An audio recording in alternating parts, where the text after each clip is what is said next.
E aí, aqui é o Zangado e hoje é dia de Vale ou Não a Pena Jogar, o game que volta a aparecer no canal depois da sua meia hora, agora para a sua análise completa. Jovens, hoje lhes trago novamente Dark Souls 3, então vídeo de análise, vamos ao nosso ritual padrão.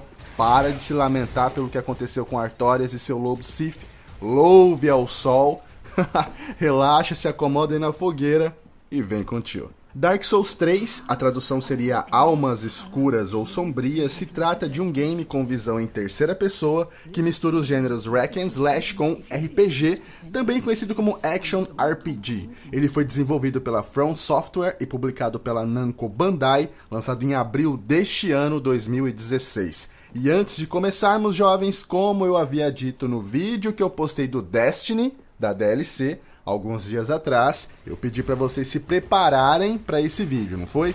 Assistindo as análises anteriores de Demon's Souls, Dark Souls 1 e 2 e Bloodborne. Eu espero que os senhores e as senhoritas tenham feito o dever de casa, ok? Porque senão vai boiar na explicação. Bom, jovens, antes de seguirmos, eu já tenho que dizer, a imensa maioria de vocês, esmagadora, está ansiosa para essa análise do Dark Souls 3, não para saber se o jogo é bom ou ruim. Qual é? Vocês sabem, né? Todos nós sabemos que o jogo é bom. Mas o que vocês procuram é a explicação da história e saber as principais diferenças com os demais jogos, incluindo Demons e Blood.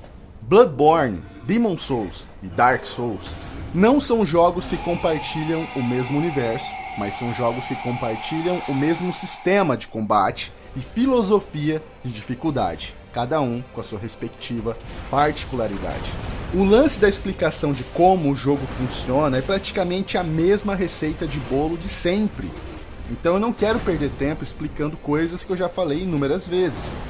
Por conta disso, coisas ditas nos vídeos anteriores, que servem aqui, eu vou colocando legendas, tá? Dessa forma o vídeo rende mais e fica menor, não fica cansativo. E aí quem já assistiu não se vê forçado a ouvir de novo a mesma explicação. Então bora lá, começando pelo enredo. Ressaltando que as histórias de todos os jogos possuem uma base conceitual fixa, que todos nós conhecemos, que é apresentada durante a intro. Todos os jogos começam com uma CG poderosa, Dark Souls 3 não foi diferente, mas o desenrolar da história, para se ter o total conhecimento dos fatos, o jogador não basta apenas zerar, completar o jogo. Até porque há pouco diálogo e quase nenhuma cutscene. Pergaminhos e passagens secretas devem ser descobertos, e os NPCs vão sendo encontrados, mas nem todos eles são confiáveis. Há muitas mentiras em seus relatos, o que pode confundir o jogador. Comentei sobre isso lá no vídeo, acho que do Demon's Souls. Demon's Blood e Dark possuem enredo, mas tudo é muito solto, não sequencial e interpretativo. Então, em muitos tópicos da minha explicação, eu não posso apresentar a vocês como verdade absoluta. Certos NPCs te pedem favores, você pode fazer ou não. Você pode pegar um item que ele quer e entregar pra ele. Você pode pegar um item que ele quer e não entregar pra ele. Você pode pegar um item que ele quer, matar ele e roubar o que ele tem. E suas atitudes não mudam tanta coisa assim. Mas pelo menos vai te dar mais entendimento se você supostamente fizer o que é certo. Então vamos começando pela intro. A CG é sempre onde recebemos mais informações do que virá em nosso caminho, como se fosse uma sinopse enigmática. Eu vou repetir as frases e fazer comentários sobre elas, certo? Chama-se Lodric, o lugar onde os Lordes das Cinzas convergem. Pausou aqui. Lodric é um reino da linha de Dark Souls. Os Lordes das Cinzas são aqueles que conhecem os segredos mais profundos do mundo. Eles têm envolvimento com a primeira chama e tiveram a escolha de estender ou não a Era do Fogo, ou das chamas. Putz, Zangado, eu não entendi, velho. Tudo bem, o tio deixa mais claro.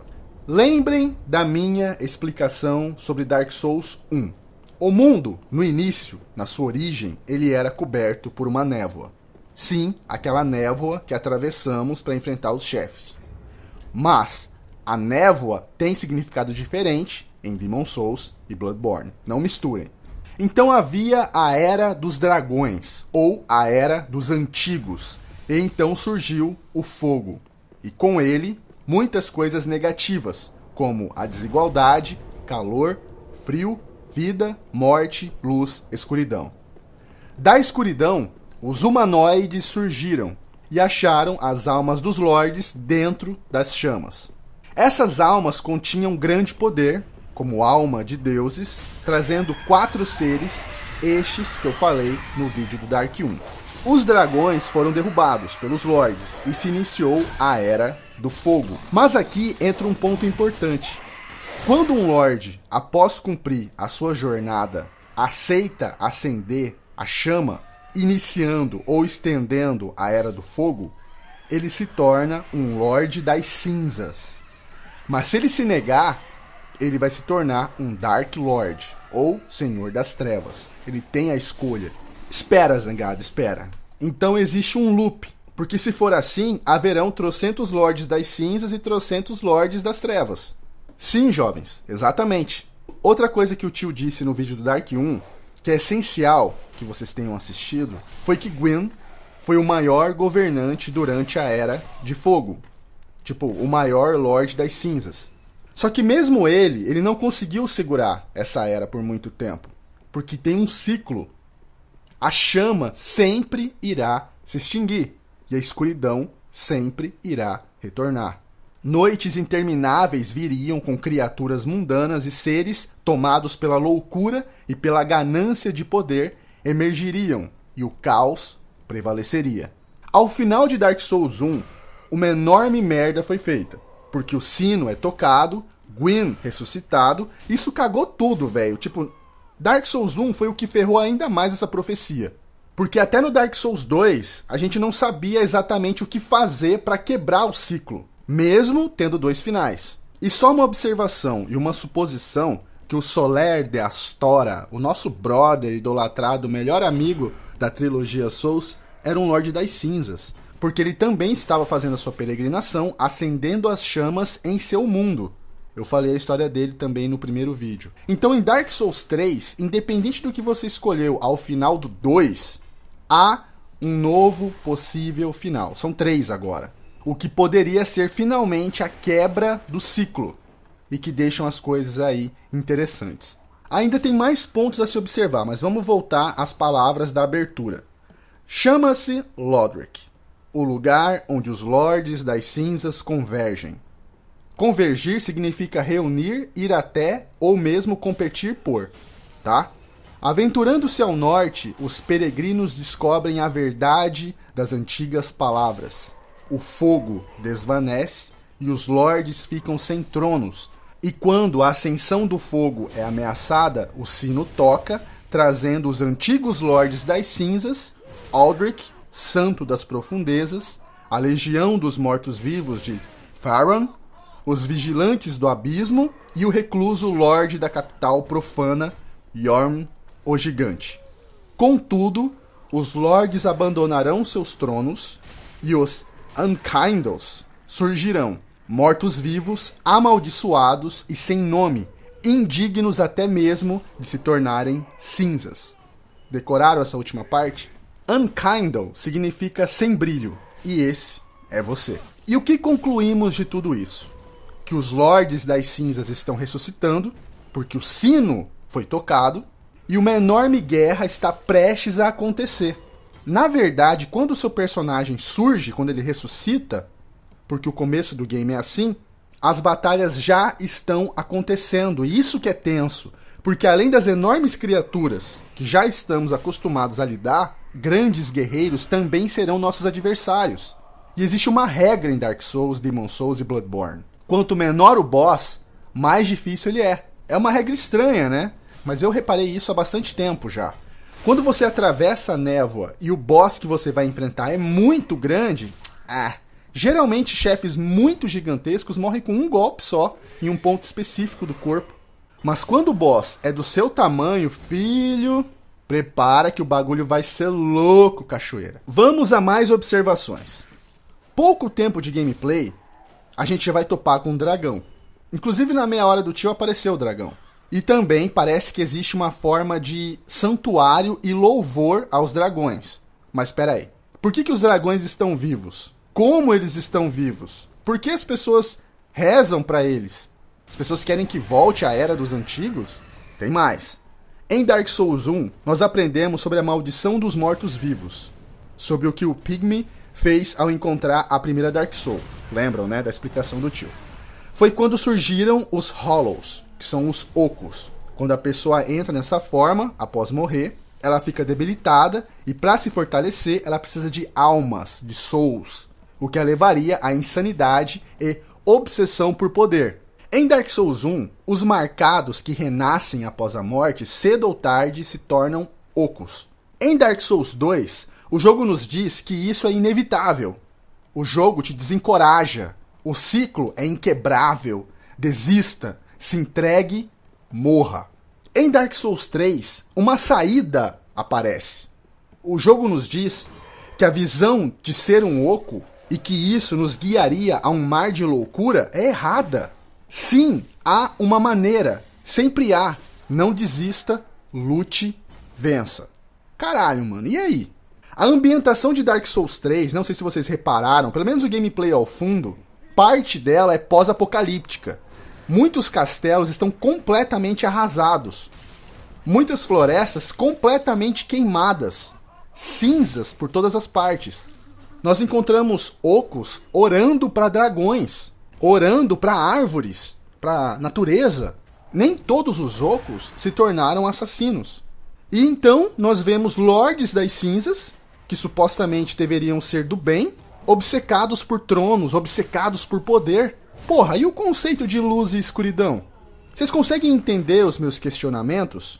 Se vocês estão entendendo as minhas perguntas como algo negativo, você não está entendendo o vídeo. As minhas perguntas são para indicar o quão foda e misterioso isso é. E assim como na intro diz que os peregrinos descobriram a verdade das palavras, significa que chegou a hora da gente, nós, jogadores, também descobrirmos.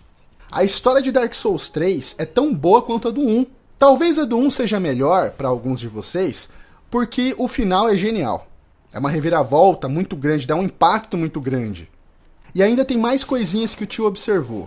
Em uma etapa do jogo, a gente vai enfrentar um boss. E quando você mata, escreve na tela, o herdeiro do fogo foi destruído. O que é pra lá de estranho. Porque ouçam só. Na descrição do Dark Souls 2, dizia que as chamas iam se enfraquecer para a escuridão vir. Normal, é o ciclo. Até que surgisse um herdeiro. Então, o que a gente está fazendo? A gente está matando os predestinados, os herdeiros do fogo? Por quê? Para quebrar o ciclo? Dark Souls 1 focava mais em matar um deus. Dark Souls 3 você tem que matar o Lorde das Cinzas. O curioso é que o próprio jogador pode se transformar em um quando consome Ember, que era um item que a gente usava para melhorar armas antigamente. Agora em Dark Souls 3, esse item tem duas funções. A de deixar a gente o Lorde das Cinzas, tipo, para aumentar nossa fortitude, e também uma função de multiplayer. Quando a gente consome, o nosso HP aumenta, você consegue summonar outros jogadores com a Soul Sign, que são aqueles símbolos no chão, para rolar um co-op. Sua aparência muda e possui efeito na sua armadura também, deixando a gente temporariamente mais forte e resistente. Então, como eu falei, a gente não vira oco, e consumindo Ember funciona da mesma forma que consumir humanidade. Lembra da humanidade? Eu expliquei no vídeo de Dark Souls 1. Mas existe uma frase que diz: os sem brilho jamais assimilarão todo o poder de uma Ember, como os verdadeiros campeões. Eles estão apenas desesperados para sentir o calor em seu peito novamente. Uma outra novidade que Dark Souls 3 trouxe é a ampliação de relação com os NPCs. Isso nunca foi visto, tá? Quando você está fazendo sua jornada, você encontra outros NPCs, que também estão. Alguns do seu lado, alguns contra. E alguns deles são como você, sem brilho. E nós podemos recrutá-los. Eles vão para o santuário, que funciona, entre aspas, como a nossa safe house ou safe zone, igual o sonho do caçador em Bloodborne. Em Bloodborne nós tínhamos a Doll, no Demon Souls nós tínhamos a Maiden in Black, e agora nós temos a Guardiã do Fogo. Ela será responsável por nos guiar e upar, como ela mesmo diz, nossa eterna aliada que não pode morrer. No santuário há outros NPCs que vão surgindo e nós vamos recrutando entre aspas, para nos ajudar.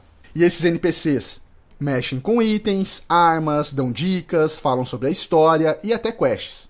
Igual todos os jogos. Esses NPCs nos chamam de Pálido, Cinzento ou Campeão das Cinzas, que são apelidos meio misteriosos também.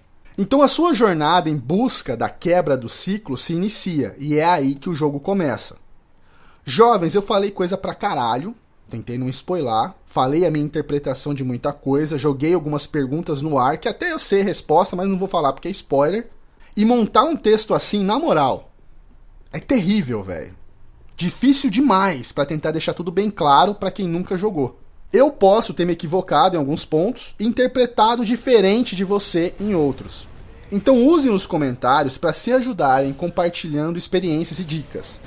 E se for comentar alguma coisa com spoiler, não se esqueça de escrever spoiler com caps lock ligado antes, para que ninguém leia o que não quer. Tudo bem? Sobre o tempo de campanha, vai aí em torno de 25 a 35 horas quem vai explorar o que vai surgindo na frente, né? Mas quem busca o 100% vai aí de umas 50 a 60 horas. E sobre como o jogo funciona, cai naquilo que eu já expliquei. É praticamente idêntico, tá rolando legendas aí desde o início do vídeo explicando várias coisas que vocês realmente já sabem. Teve outras novidades que eu já citei enquanto explicava a história. A customização melhorou, tá melhor que a de Bloodborne, existem mais detalhes e opções para se mexer no rosto e no corpo, mas continua, né, horrível, e se você consegue se fazer, eu lamento, você é feio bagarai e sua mãe vem mentindo a você todos esses anos dizendo que você é bonito.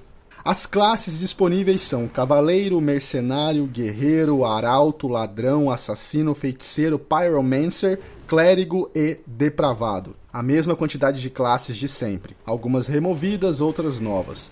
Essas classes se diferenciam em Vitalidade, que é o tamanho da barra de HP, Inteligência, que determina a capacidade do seu personagem em aprender coisas novas, magias, por exemplo, Endurance, que é a estamina ou fôlego, Força, o estrago que seu ataque é capaz de fazer, e também de poder andar com armaduras e armas mais pesadas, Destreza, velocidade de ataque e defesa, Magia, que é o aumento da sua barra de mana, Fé, que é com relação a magias e feitiços, e danos em relação a armas abençoadas, e Sorte, que aumenta a porcentagem de chance de você encontrar bons itens e reduz a chance de você receber status negativos durante os combates. Se você busca um personagem porradeiro, vai de Cavaleiro ou Guerreiro. Se você for usar magia também, vai de Cavaleiro. Se for só porrada, Guerreiro. Se você for usar a esquiva com bastante frequência, velocidade de ataque, defesa e corrida como prioridades, Ladrão ou Assassino. Assassinos têm mais facilidade com magia. Quem busca magia, que é um fato overpower toda a linha Souls, feiticeiros e pyromancers. E se você é um manjão das galáxias em Dark Souls, vai de depravado. Uma coisa que eu tinha dito e reclamado já nas outras análises foi a total carência de armadilhas.